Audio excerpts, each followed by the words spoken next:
All right, let's dive into one of the most talked about business books of the 1980s, Donald J. Trump's The Art of the Deal.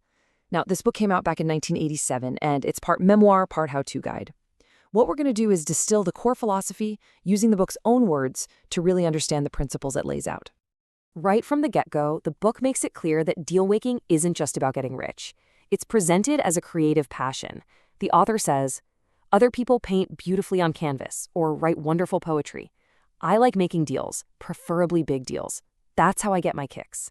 And that one idea, it really sets the stage for everything that follows. It frames business as a game, a passion, and yeah, a form of art. What's pretty wild is how this approach clashes with that buttoned-up, super corporate culture of the 80s. The book describes this work style that just throws rigid structure out the window. So instead of a day jammed with back-to-back meetings, the idea is to be more fluid, more open to whatever comes your way. You can't be creative if you're stuck in a schedule. So how does this all actually work in practice? Well, the book lays out a kind of blueprint that's built on 4 main principles. And these really are the heart of its whole deal-making philosophy.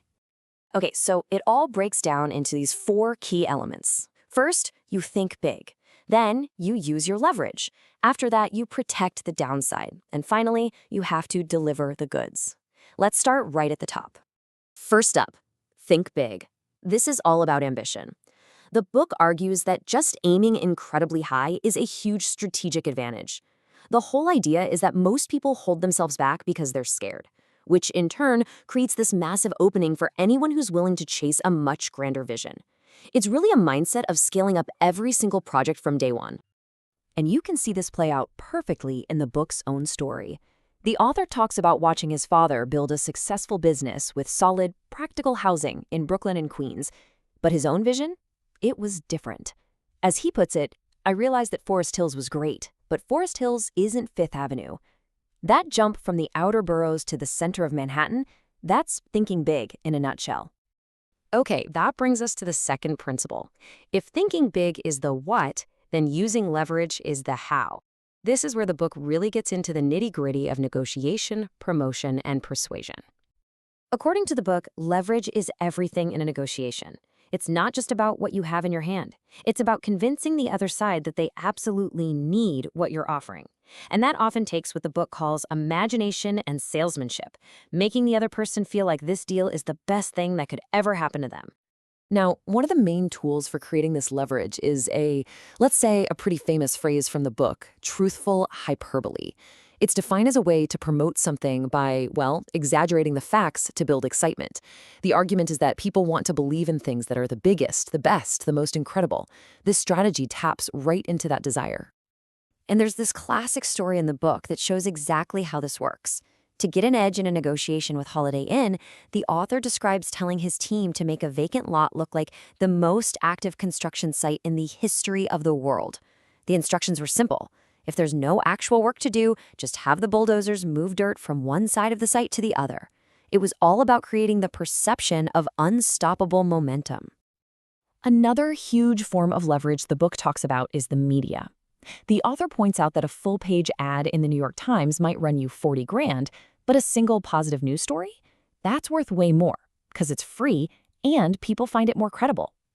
Even bad press, the book argues, can be a win because it gets people talking and attention sells. But here's the twist. Leverage isn't just about these big, flashy moves. The book actually pairs that think big philosophy with an obsessive focus on tiny details and costs. The author writes that he'll personally get on the phone to fight a contractor over a few $1,000s because the day I can't pick up the telephone and make a 25-cent call to save $10,000, is the day I'm going to close up shop? All right, on to the third core principle. And this one is all about managing risk. It might sound like it goes completely against that think big idea, but the book presents it as a crucial balancing act. So this leads to some pretty surprising advice. Instead of just pure optimism, the book actually champions what it calls the power of negative thinking. The whole strategy is to map out every possible worst-case scenario. If you know you can survive the absolute worst outcome of a deal, then you're protected. And anything good that happens is just a bonus. And this really flips the public perception on its head, right? A lot of people might see a high-stakes gambler, but the author describes himself as very conservative in business. The quote really says it all. I prefer to own slot machines. It's a very good business being the house. It's not about playing the odds, it's about owning the game. A perfect example of this plays out in Atlantic City. Instead of just rushing to build a casino, the author describes holding off until he had secured the gaming license first. He writes, "I lost time, but I also kept my exposure much lower." This move prevented a disastrous scenario where he could have spent hundreds of millions on a building that might never have been allowed to open. That's protecting the downside. This brings us to the final piece of the puzzle: deliver the goods. And to really get what that means, the book says you have to look at where this all came from, the lessons learned growing up in his father's real estate business. The book is super clear about this. His father, Fred Trump, was the single most important influence. He didn't learn the business in some fancy school. He learned it on construction sites in Brooklyn and Queens, soaking up the practical, day-to-day grind of building things. And these were the core lessons. They were not glamorous. They were all about being tough and ruthlessly efficient. His father taught him to know the price of every nail, to negotiate for every dollar, and that if competitors built too slow or their quality was bad, they'd often go bust, and that's when you could step in and buy their projects. And that's really the heart of it all. The art of the deal isn't just one thing. It's this combination of two very different mindsets.